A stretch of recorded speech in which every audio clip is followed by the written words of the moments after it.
Okay, good afternoon. So my name is Philip Lane. I'm head of economics here in Trinity. So the plan is I'm going to talk about economics in Trinity, maybe for about 15 minutes, and then I'm just going to take questions from you. And then after the session's over, I'll also hang around if you want to ask me something at a more private level.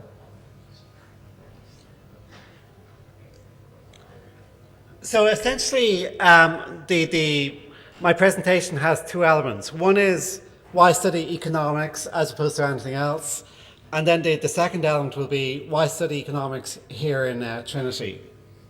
So maybe some of you are taking economics for the leaving, but well, first of all, let me say is that turns out not to make a big difference. For the first month or two, those who've taken economics for the leaving maybe have an advantage, but by December, by about now, we see no difference whatsoever between those who've taken economics for the leaving and those who have not. So no way is economics at the leaving necessary to study economics in college. So economics, in many ways, is just a way of thinking. It's an approach to different questions. So at that level, it's very general. It's important to say only maybe 1 in 100 become a professional economist. It's quite rare. Not by no means every year do we get someone who ends up being a professional economist.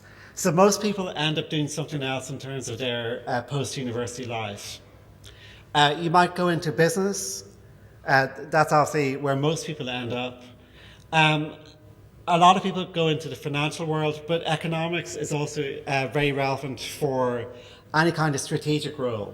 So that can be consulting. So firms like McKinsey, Bain, and so on, those big consulting firms are full of economists. It might be marketing or consumer strategies as well, because a lot of economics turns out to have quite a commercial application, which I'll come back to. It turns out many people in the end they want to have a professional qualification. So what they do after economics here is they may train to be an accountant. So you take a conversion course and take your professional qualification, and also law. Economics and law would be a classic combination. So again, you have economics, you take your legal training, and then your career is built on those two elements. So that's another route. Many people have no interest in the business world whatsoever, and what they're interested in is policy analysis. They end up having a job either in the government sector here in Ireland, internationally, so the European Commission, ECB, IMF, all of these places are full of economists, United Nations also. So there's a lot of demand out there for people whose interest in life is working out what policymakers should do. And that's very general. It's not just about what the budget next week should be. It could be climate change. We have a ton of people working on, should you tax carbon? Should you subsidize wind farms? All of those questions are economic questions where people build careers in those type of areas. Media. Well, the world of media is changing a lot. But if you kind of listen to people say in RTE or in the Irish Times, you really need economics in order to have a career in business journalism, but also political journalism also. By the way, for people who are interested in journalism, for sure you should be taking something else in university. You can take a master's in journalism, but people, the media world wants people who know something. They want you to know economics, or they want you to know science, or whatever. So you need to take something else in your university life. So going back to this issue about what is economics about, one basic split is between micro and macro, and that's going to recur throughout an economics career. Where micro is you're trying to work out what an individual should do. That could be an individual consumer trying to work out how to spend her money. It could be an individual firm. So should a firm charge a high price or a low price? Should a firm invest in some new product? All of those decisions have a big economic component. Again, if you think about a household, one issue is when you go to the supermarket, what do you buy? But could be, should I go to college? When should I retire? Is a pension a good idea? Does it make sense? How many children should I have? There's a huge economics literature on the size of families. So there's all sorts of applications there about how individuals make decisions, where there's a ton of economics behind that. So for example, you can study that inside economics, but that's an area where TSM, economics and psychology, there's a lot of strength to having those two together when you're trying to think about individual behavior. So that you can go from that point of view, the micro point of view. And the other point of view is the macro point of view, which is you're trying to understand big questions. Why do we have a banking crisis here? Why has Africa struggled with poverty for so long? Should we care about the rise of China? Is that a good thing for the world or a bad thing for the world? Are we going to run out of oil? All of these questions are big questions where, again, economics is one way to try and answer those questions. So people basically split. I find it very rare that people are equally interested in the micro perspective and the macro perspective. And the range of courses you might take will differ according to which of those angles you care about more. So what do you end up doing in an economics degree? So first of all, I would say it's a mix between real-world observation. Economics is definitely, every day there's new economic knowledge to be learned. Because every day we learn, well, why is it the case that the most recent US numbers look a bit weak? That's something to think about. Why is it the case that in the Irish economy that the export sector is doing well, but the local sector is doing badly? So all the time there's new questions to look at. And there is a big element of that. You might be doing a lot of courses where you have to keep up with the flow of news on a daily or weekly basis. On the other hand, to other people, they think about it in a much more abstract way, which is, I want to step back from that kind of day-to-day business because it's just too noisy. And then we think about the core issues. Is it ever the case you want to rescue a banking system, or should you just let banks fail? Is it ever the case that you want to give aid to Africa, or is that just a bad idea in general? Is it ever the case that you should subsidize college education, or should students pay fees? So in other words, you can address these questions from principles. And by the way, that's an area where, again, economics can do a lot, but say the combination of economics and philosophy would be a great combination for a lot of those questions. In many cases, you can bring qualitative analysis. Essentially, is this generally a good idea? What kind of evidence would you look at, and so on. But economics, again, can also be very quantitative. So a lot of the skills, so you come out of economics basically with a lot of skills which you can apply in different areas. And a lot of, one big skill area is in terms of quantitative analysis. Is the economy going to grow by 3% next year or 6%? Is inflation going to be 2% or 1% or -5%? If a corporation raises its price by 10%, is demand going to fall by 1%, 10%, 30%, and so on? So, quite a lot of times in life, you need a number. So, firms, they know, yeah, we know if you raise prices, demand will fall, but by how much? That is the big issue. That's where they say, let's call in the economists. You have many corporations where there's all sorts of different skills in a corporation. But for some questions, they basically say, okay, for price setting, we know we have to hand this question over because we need people with actually the skill set to look at that question and to do the analysis. So the quantitative analysis is something that you would learn a lot of here. Much more so than historically, because with the rise of computers, big data sets, and so on, you can do a lot more now than when I was studying 20 years ago along those lines. So, in the end, people in an economics degree, whether it's here or elsewhere, some people are, whether they know it now or they know it over the course of their undergraduate career, know they want to go on and economics is going to be their professional life. And for economics as a profession, you need to learn various technical skills. So there would be courses in certain fourth year which might only get 20 students, but those are the students who want to learn more mathematics of economics and so on. So there's a technical end of economics, but it's basically maybe only 20, 25 people a year go that route. There's a big segment who are interested in economics because they want to use economics in a finance career or a business career. So these guys may still be single honors economics because the economics department would teach various finance, banking, money courses and so on. But that they may also go joint. It might be joint economics and business.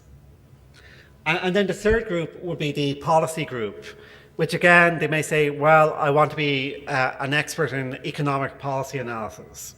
That doesn't mean, as I say, just the analysis of economic policies. It could be climate change, it could be environmental, it could be housing, it could be healthcare. There's a huge amount of people working on the economics of the healthcare system.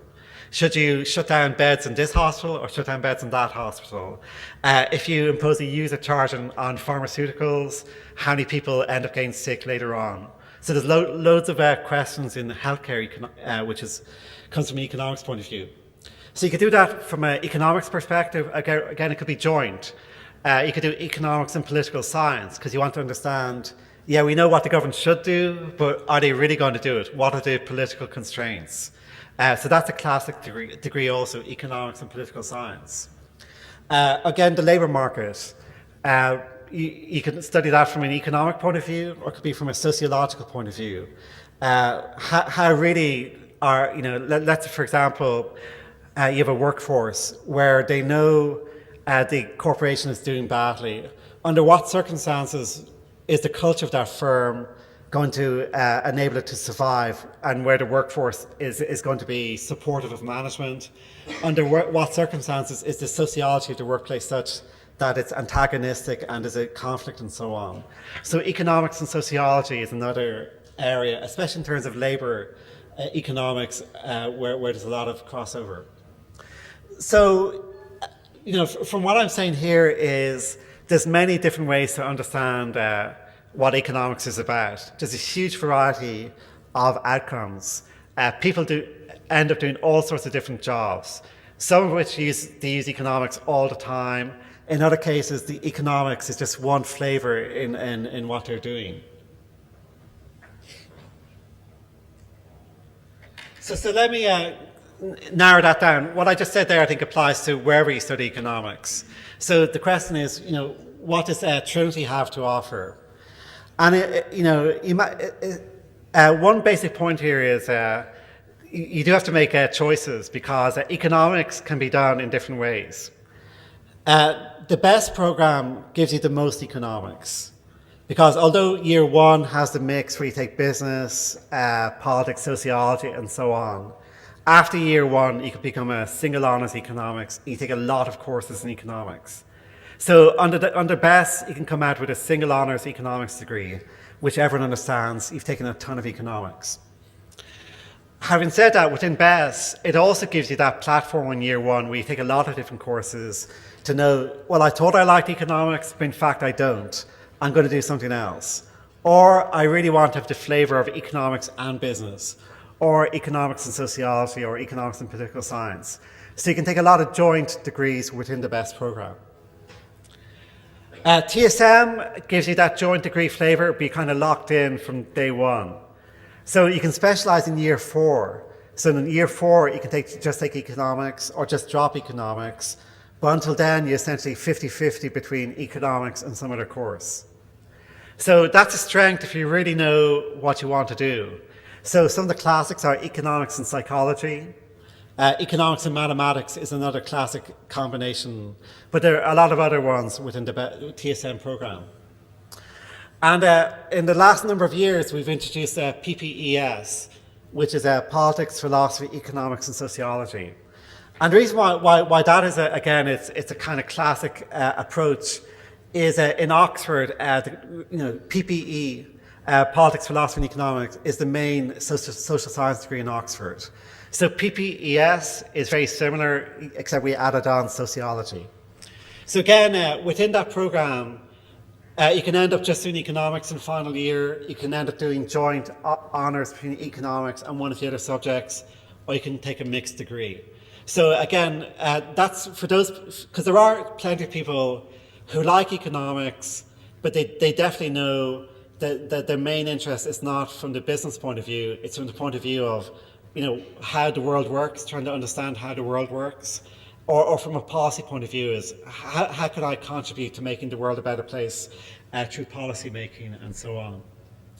So the fact it's a 4-year program means the fact that best in year one is that kind of foundation year means you can still take a lot of economics while getting the diversity of more subjects. Whereas if you do arts and ECD, which is a 3-year degree, you just are going to take less. Because it's a 4-year degree, and that's what the US especially understands, and in the UK, because it's 3 years in the UK, but the A levels are more specialised than the Leaving Cert, the 4-year degree of Trinity is very strong in the international job market. So I'm going to emphasise the international job market, not because we're in a recession, but if you want to have a top job in Dublin at the age of 35, all the data indicate having plenty of international experience in your 20s is the way to have a good job here in your 30s. The top slots and lots of corporations go to people who've got that international experience. And every year, people who have done well in economics in Trinity end up with the top investment banks, the top consulting firms, and so on, which is a very good way to get experience in your 20s. It's also the case for those who want to go on. People from Trinity, I think much more so from the other universities, find it easy to get into top postgrads. So every year we have people going off to the Ivy League. Every year we have people going off to LSE, UCL, and the top programs. So it's definitely a well-trodden path towards very good postgraduate programs. That's reflected in the staff backgrounds here. You're going to get taught here by people who've got their PhDs from Harvard, Berkeley, Georgetown, LSE, European University Institute, Bocconi, and so on. So we have a very good faculty, and we have a very good culture here of teaching. We pay a lot of attention to good teaching. And again, I would emphasize the tutorial system. Because we have a lot of PhD students, we're able in the undergraduate program to reinforce the lectures with tutorials. So if you take economics here in year one, on top of going to the lectures, you'd be in a group of 20 taking tutorials from a PhD student. And that's a great way to reinforce what you learn in lectures and so on. And again, I think we're the only university now which does that in a big way. Because of cutbacks or whatever, the other universities don't do that in any substantial way anymore. There's a very strong student culture in Trinity, which is true no matter what you do, but in economics, one big thing is Student Economic Review. So this is a publication put together by students out of the various essays they do for courses. And by this stage, it's going for nearly 30 years. It's very high visibility, not just here, but internationally also. The Trinity Economic Forum is a relatively new venture. Every year they bring in a lot of interesting speakers. And the debating societies, the HIST and the Phil, have a lot of economics talks. So just in the last 6 weeks, we've had 4 Nobel Prize winners in economics. Not because the economics department invited them, but because the HIST and the Phil did. So we've had the top class economists in the world who are happy to come because of the historical reputation of the HIST and the Phil. Essentially, they write a letter saying, previous recipients of these invited lectures include Jonathan Swift, Keynes maybe in the 1930s and so on. So people feel, yeah, I can do this. So Trinity has a big advantage in that way. You can learn a lot. Everything we do is on the website. So if you go to the economics website in Trinity, you can click on and say, well, if I take money in banking, what am I going to do? If I take development economics, what am I going to do? So you can learn about that. So in terms of the range of students we get, it's a mix. We have plenty of people who are really very high points. You know, they were excellent in school. And economics is a challenging subject, especially if you go to the technical area, which rewards people who are really top academic scholars who end up going on to do their PhDs and all of that. By the way, in economics, a PhD is not just for academia. If you want to be like, you know, a kind of economic analysis long term for Goldman Sachs or for the IMF and so on, that is the route you take. But there's also plenty of people who like economics, but they end up focusing on more applied areas. They want to understand how the banking system works. They want to understand the core of how developing economies operate. They want to understand exchange rates. So they're interested because they want to know about something, not so much about the nitty-gritty of the economic models themselves. And we cater for all of these different groups. So I think at this point I'm going to stop because you can read all of the detailed information, and I think it's a good idea to take questions or comments. So please, if you have a question, most people here I'm sure are interested in the questions. So you know, please ask your questions. Yeah.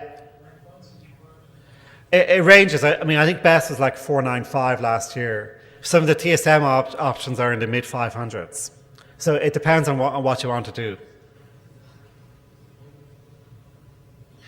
But I think, I mean, there's about 400 places in BEST. So a lot of people take BEST. So it's more, you know, we have a lot of spaces. So I wouldn't view it as massively exclusive in any way.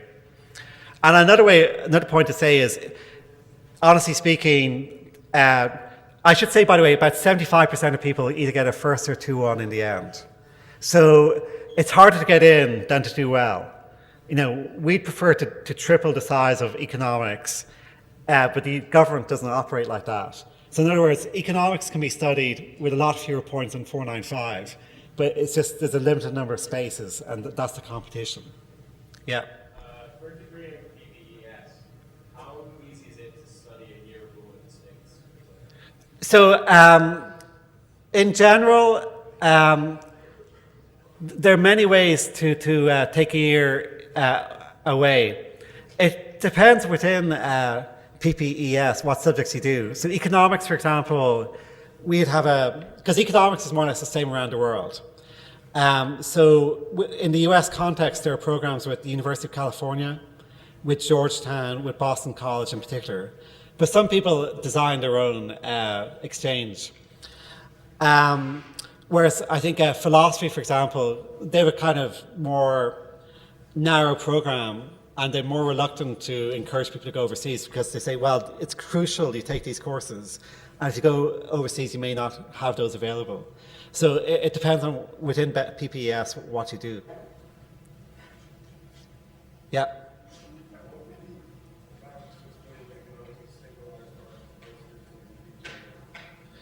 You take more economics is basically the answer. So in third year, I think PPES, you can only specialize in the final year. Whereas in BEST, you can start specializing in year 2. So you can take more courses. And honestly speaking, this is an issue if you want to do a master's in economics. Because if you want to do a master's in economics, an admissions committee at Harvard or LSE may say, you've not taken enough economics in PPES. So it is a limitation. The people coming out of Oxford have the same problem. They're not taking enough economics. So it depends on what you want to do afterwards.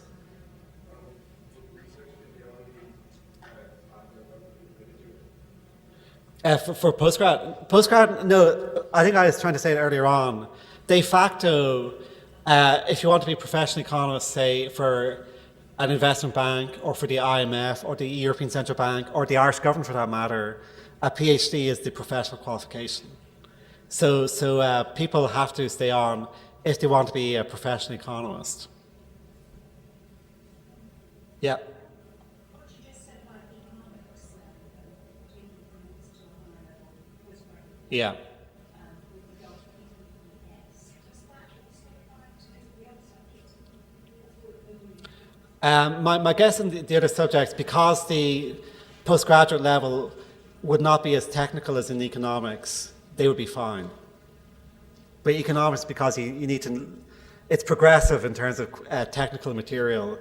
I think you would face a problem.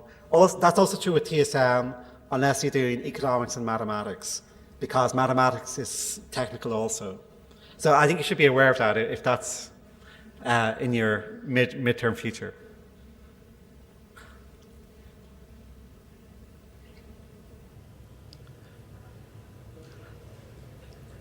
Any other? Yeah. Sorry? I, I couldn't quite hear that, sorry. If you stand up, I might be able to hear you. Oh, yeah, so, okay. So for whether higher level maths in this country, because so many schools don't teach it well, I'm not going to say it, because you may be doing past maths in your school because it just is not very good at teaching mathematics. So I don't assume it's a reflection on the student as much as what school they've gone to. So that element is not important. And we do this first year mathematics and statistics course, which brings you up. But what is true is for the technical end of economics, being good at maths is helpful. But most students are not at that end. Most students tolerate mathematics, but they try and avoid it at the kind of more advanced levels. So it makes life easier if you're good at maths, but it's in no way central. Because a lot of economics, more and more so, I should say, more and more so. So let's say econometrics. Historically, that would be kind of taught with more maths. But now we just say, more or less, it's go to your computer, download the data set, it's free on the internet, and let's analyze the data with kind of computer software. So a lot of the mathematics in economics is being replaced by software now. So it's not as intrinsic as it used to be. Yeah. Not too many. Probably, I guess, probably 15. Yeah. Sorry? Economics would be kind of mid-level, so it depends on the year. In final year, you only take 4 courses, each of which meet for 2 lectures a week. And there's probably a tutorial every second week. So in final year, it might be 12 hours a week. In third year, you take 6 courses. So that's 6 times 2 plus some tutorials. So it might be 15 or 18 hours a week. So it varies. So it's not as much as in the sciences, but maybe more than in some humanities areas.